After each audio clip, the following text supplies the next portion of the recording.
बड़े बयान में आज सबसे पहले बात करेंगे पीएम मोदी के उस बड़े बयान की जो उन्होंने इंडिया गठबंधन को लेकर दिया है। पीएम ने कहा है कि अभी चुप हूं, बोलूंगा तो राज खोलूंगा, तुम्हारी 7 पीढ़ी के पाप निकल आएंगे। मैं इंडिया अलायंस वालों को कह रहा हूं, मैं चुप बैठा हूं, इसका मतलब ये समझिए, गलती मत कीजिए मोदी को समझने की। अगर मोदी जिस दिन मुंह खोलेगा तुम्हारी 7 पीढ़ी के पाप निकाल करके रख दूंगा। उधर कुशीनगर की रैली में रक्षा मंत्री राजनाथ सिंह ने बेहतर कानून व्यवस्था के लिए सीएम योगी की तारीफ की और कहा कि सीएम योगी ने बदमाशों की गर्मी शांत कर दी, बदमाशों को गर्मी में शिमला की ठंड का एहसास करा दिया। जी ने तो उत्तर प्रदेश में कमाल कर दिया, कमाल कर दिया। देखिए इतनी गर्मी है, अब हमको इधर से पसीना बह रहा है, इधर से भी बह रहा है। हमारे आरपीएन सिंह बैठे हैं, हमारे राजेश पांडे बैठे हैं, सब लोग बैठे हैं, इन लोगों को भी बिना बोले हुए पसीना हो रहा है, इतनी गर्मी है। भाई गर्मी कम होना अधिक होना यह तो परमात्मा के हाथ में है, लेकिन इतना मैं जानता हूं बदमाशों को गर्मी के दिन में भी शिमला की ठंड का एहसास कराने का काम उत्तर प्रदेश के इतिहास में पहली बार किसी ने किया है तो योगी। सीएम योगी ने हिमाचल प्रदेश की मंडी में रैली की और कहा कि यह चुनाव राम भक्तों और रामद्रोहियों के बीच है और कांग्रेस की मंशा पूरी नहीं होने देंगे। उन्होंने कहा कि कांग्रेस को वोट देना मुस्लिम लीग को वोट देने जैसा है। कैसे कैसे इन लोगों का गठबंधन है। दिल्ली में कांग्रेस और आम आदमी पार्टी कहते कि हम मिलकर चुनाव लड़ेंगे, लेकिन पंजाब में उनकी सरकार है, पंजाब में दोनों एक दूसरे के खिलाफ लड़ रहे हैं।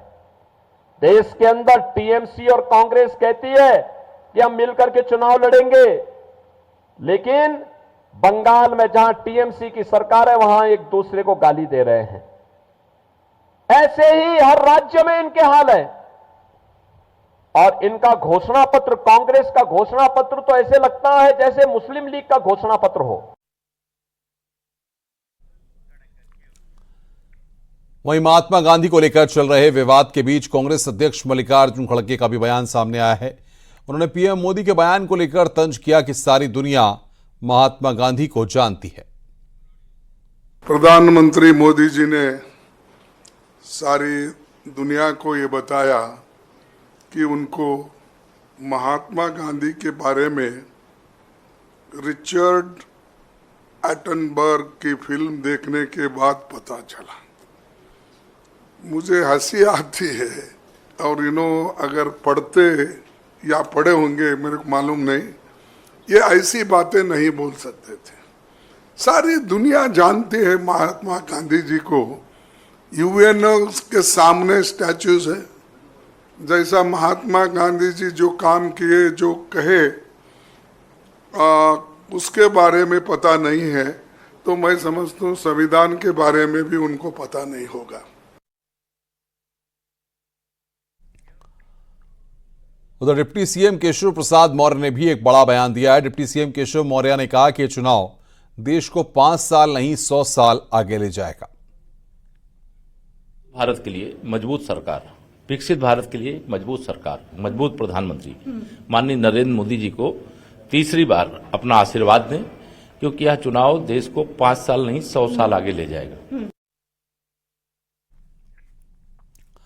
एसपी अध्यक्ष अखिलेश यादव ने पीएम मोदी की साधना पर तंज किया है। अखिलेश ने कहा कि इन्हें चुनाव में हार दिख रही है, इसलिए तप करने गए हैं। 140 करोड़ की जनता इनको 140 सीटों के लिए तरसा देंगे।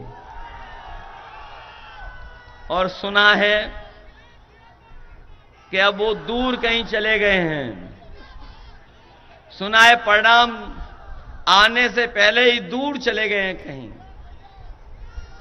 कहीं तपस्या के लिए दूर चले गए हैं, क्योंकि उन्हें भी तो कहना है आखिरी में जब परिणाम नहीं आएगा कि हमारी तपस्या में कुछ कमी रह गई थी।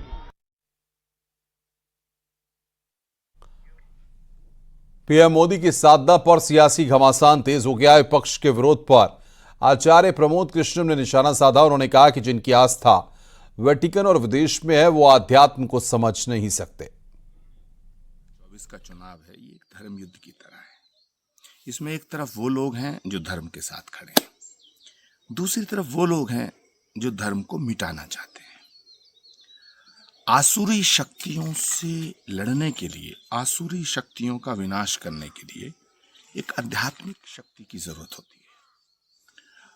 और पहले भी प्राचीन काल में जब सुरासुर संग्राम हुआ, देवासुर संग्राम हुआ, जब आसुरी शक्तियां बहुत बढ़ जाती थी तो उनके विनाश के लिए ऋषि मुनि महात्मा साधना करते थे, जप तप और साधन करते थे। तो मुझे लगता है कि एक आध्यात्मिक ऊर्जा को अर्जित करने के लिए नरेंद्र मोदी जी इस समय स्वामी विवेकानंद की शरण में गए। रुक रहे हैं यहां पर एक ब्रेक के लिए। खबरों का सिलसिला लगातार जारी है।